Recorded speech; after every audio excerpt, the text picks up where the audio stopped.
আবির চৌধুরী ও রজত সাহা বনগাঁ থেকে ফিরছিলেন।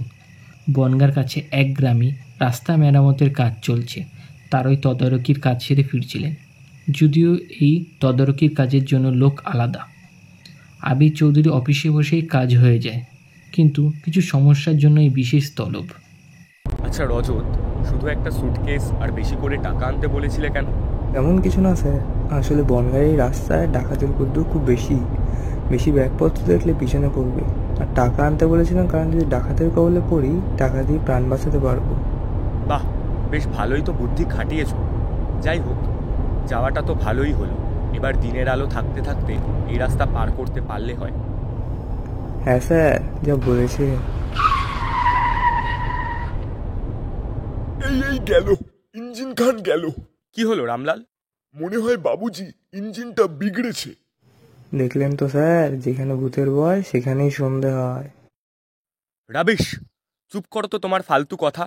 নেমে এসো, দেখি কি হলো। বাবুজি, মনে হয় ইঞ্জিন গরম হয়ে খারাপ হয়ে গেছে। সে তো বুঝলাম, কিন্তু এবার উপায় কি বলো? সামনে বাবুজি একটা গ্যারেজ আছে, আমি এক্ষুনি গিয়ে মেকানিক নিয়ে আসছি। কিন্তু রজত যা বলল তাতে তো এই জায়গা ভালো না। তাহলে চলো, আমরাও তোমার সাথে যাব। না বাবুজি, তা হয় না। আপনারা শহরের লোক, এই রাস্তায় আপনাদের পায়ে হাঁটতে দেখলে ডাকাতরা আপনাদের পিছু নেবে। তাছাড়া গাড়ি ফেলে রেখে যাওয়া বিপদ। হ্যাঁ স্যার, রামলাল ঠিকই বলছে। কিন্তু এইভাবে পথের ওপর দাঁড়িয়ে থাকাও শুভকর হবে বলে মনে হচ্ছে না। বাবুজি, আপনারা হরিদাদুর চায়ের দোকানে বসতে পারেন। এই পাণ্ডব ধর্জিত এলাকায় যেখানে একটা মানুষের সন্ধান পাওয়া যায় না, সেখানে চায়ের দোকান আসলো কোথা দিয়ে? এখানে কেন হরিদাদুর দোকান খুললো কেউ বলতে পারে না, কিন্তু শুনেছি আমার বাবার সময় থেকে উনি দোকান চালাচ্ছে। যাই হোক, সে তো বুঝলাম, কিন্তু ডাকাত সমস্যার সমাধান কিন্তু হলো না।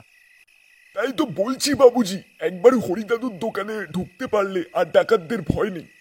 ডাকাতদের কোনো কারণে ওই দোকানের আশেপাশে দেখা যায় না।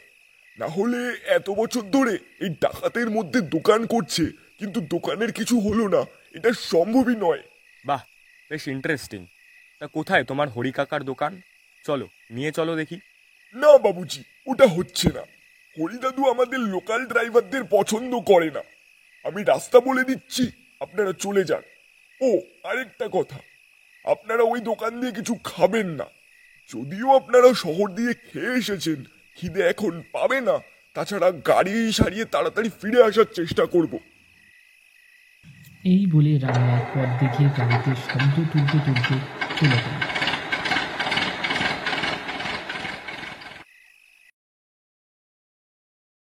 আবির ও রজত হরিকাকার দোকানের সামনে এসে পৌঁছালো। টিনের ছোট্ট ছাউনি দেওয়া দোকান, সামনে কাচের শিশিতে রাখা কিছু বিস্কুট, একপাশে উনুন থেকে ধোঁয়া বেরোচ্ছে, যা পুরো দোকানটাকে ধোঁয়ায় আচ্ছন্ন করে রেখেছে। সেই উনুন উপরে কড়াই বসানো, পাশে একটা চায়ের ছোট্ট কেটলি। কেউ আছো? শুনতে পাচ্ছ? এই শুনে দোকানের পিছন দিকের থেকে এক বয়স্ক লোক বেরিয়ে এলো, পরনে আধময়লা ধুতি পাঞ্জাবি। কে তোমরা বাবা? কোথা দিয়ে আসছো? কি চাই? নমস্কার, আমার নাম আবির চৌধুরী, আর ইনি আমার সহকর্মী রজত সাহা। আমরা কলকাতা থেকে আসছি। বনগাঁয় কিছু কাজ ছিল, এখন বাড়ি ফিরছিলাম। অনেকটা পথ গাড়ি চালিয়ে এসেছি, তাই একটু বিশ্রামের জন্য আসলাম। বড় রাস্তা দিয়ে দেখলাম ধোঁয়া বেরোচ্ছে, তাই রাস্তায় গাড়ি রেখে আসলাম। তা বেশ। আসুন আসুন, বসুন। বলুন কি খাবেন? চা দি? গরম গরম বেগুনি ভাজি, সেটাও দি? হ্যাঁ, প্রথমে চা দিন, তারপর তেলে ভাজা নিচ্ছি।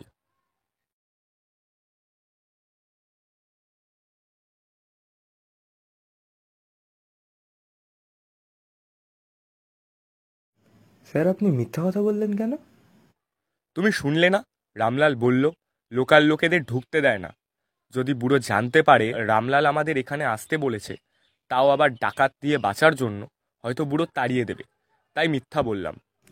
আচ্ছা স্যার, সেটা তো বুঝলাম, কিন্তু রামলাল বলল কিছু খেতে না, তাও আপনি চা তেলে ভাজা আনতে বললেন কেন? ছাড়ো তো তুমি রামলালের কথা। রামলাল আমাদের শরীরের কথা ভেবে রাস্তার খাবার থেকে দূরে রাখতে তাই ওসব বলেছে। গরম চা গরম বেগুনিতে কি হবে? কিন্তু স্যার, রাখো তো তুমি তোমার প্রশ্ন পর্ব। উনি আসছেন, চুপ করো এবার। নাও বাবারা, এই চাটুকু খেয়ে নাও। আমি এক্ষুনি তোমাদের জন্য গরম গরম বেগুনি ভেজে আনছি। এই বলে হরিদাদুর দোকানের ভেতর দিকে চলে গেল। রজত ও আবির বাইরে বসে কথা বলছে। কিছুক্ষণ পরে ভিতর থেকে তেলে ভাজার গন্ধ ভেসে আসতে লাগলো। হরিদাদু বাইরে এসে চায়ের কাপ দুটো নিয়ে যেতে যেতে বলল, হয়ে গেছে বেগুনি, ঘর থেকে লবণ এনে তোমাকে বেগুনি দিচ্ছি। একটু পরে হরি একটা প্লেটে কিছু বেগুনি এনে রজতের হাতে দিয়ে বলল, নাও বাবা, খেয়ে নাও। বলছি আপনারা কে কে থাকেন? আমি একাই থাকি বাবা, আমার সাথে কেউ নেই। কিন্তু এই নির্জন এলাকায় একা একা থাকার মানে কি? আপনি কি করছেন এখানে একা? দাদু, আপনার বয়স কত? বাবারা, আমি এখানে এসেছিলাম বহু বছর আগে। তখন ইংরেজ শাসনকাল। আমার জন্ম ওপার বাংলায়। বিয়ের পর আমি কলকাতায় চলে আসি, তারপর এইখানেই। কিন্তু এখানে কেন? এ কি রজত, কি হলো তোমার? রজত, ও রজত, কি হলো? রজত বাবু, এখন আর কোনো উত্তর দেবেন না। কেন, কি হয়েছে রজতের? আর আর আর আমার মাথাটা এরকম ঘুরছে কেন? সবই ঘুমের ওষুধের কামাল। আমার হাতে বানানো ওষুধ। জঙ্গলে অনেক গাছে শিকড় দিয়ে বানানো এই ওষুধ। দেখতে লবণের মতো, স্বাদেও কোনো পার্থক্য পাওয়া যায় না। বেগুনির উপর একটু মিশিয়ে দিলেই কেউ বুঝতে পারবে না, যেমন আপনারা বুঝতে পারেননি।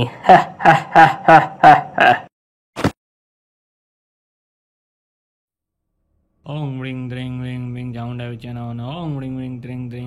যখন আবির চোখ খুলল, সে তখন একটা ঘরের চেয়ারে বসা, হাত পা শক্ত করে বাঁধা।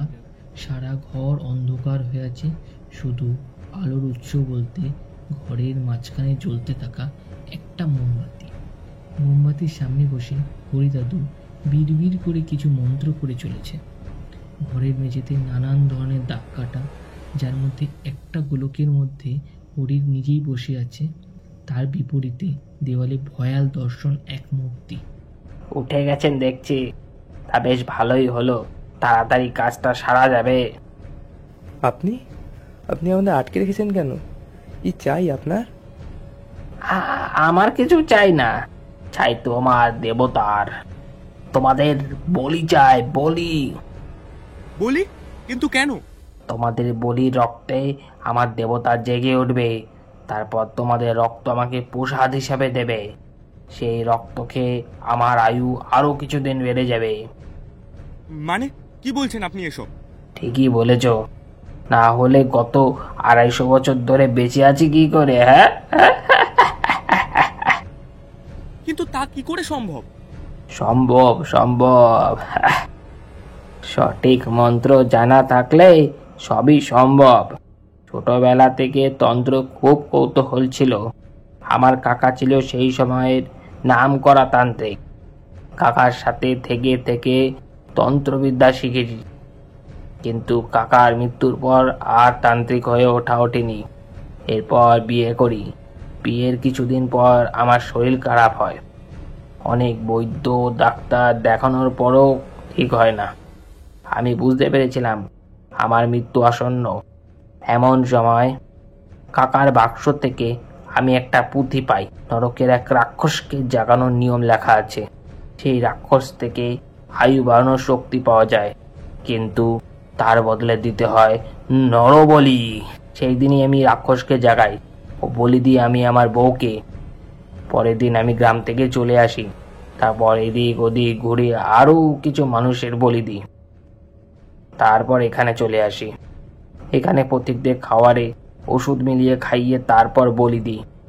অনেক দিন ধরে বলি পাইনি, আজ তাই দুটো বলি দেবো। আমাদের ছেড়ে দিন, দয়া করে ছেড়ে দিন। এই বলে হরি হাতে খাড়া নিয়ে দাঁড়ায়। কিছু মন্ত্র পড়তে পড়তে এগিয়ে আসে রজতের দিকে। এমন সময় দরজায় প্রবল টোকার শব্দ। এই শুনে রজত ও আবির সাহস ফিরে পায় ও চিৎকার শুরু করে। বাঁচাও, কে বাঁচাও আছো? বাঁচাও, কে নাহলে আছো? আমাদের মেরে ফেলবে। বাঁচাও। দরজা হুট করে খুলে যায়। ভিতরে ঢুকে আসে একজন পুলিশ ও রামলাল। রামলাল দৌড়ে এসে আবির ও রজতের হাতের বাঁধন খুলে দেয়। আপনাদের অবস্থা হলো কি করে? এই যে এই যে এই এই হরি। এই শুনে রজত কিছু বলতে গেল, কিন্তু তার কথা আটকে গেল, কারণ ঘরে তার 4 জন ছাড়া আর কেউ নেই। হরি কাকার চিহ্ন মাত্র নেই। ঘরের মধ্যে সেই ভয়ানক মূর্তি, মাটিতে সেই ছক কাটা সব আছে, কিন্তু হরি কাকার কোনো চিহ্ন নেই। এমনকি কিছুক্ষণ আগে হরি কাকার হাতে ধরা খাড়াটাও নিচে পড়ে আছে, কিন্তু কোথায় হরি কাকা? গাড়ি সারিয়ে এসে আপনাদের দেখতে না পেয়ে আমি বুঝতে পেরেছিলাম কিছু একটা বিপদ হয়েছে, তাই তাড়াতাড়ি গিয়ে আমি পুলিশকে খবর দিই, পুলিশ নিয়ে আসি। আপনাদের কি হয়েছে বলুন দেখি। আবির ও রজত সব ঘটনা খুলে বলল।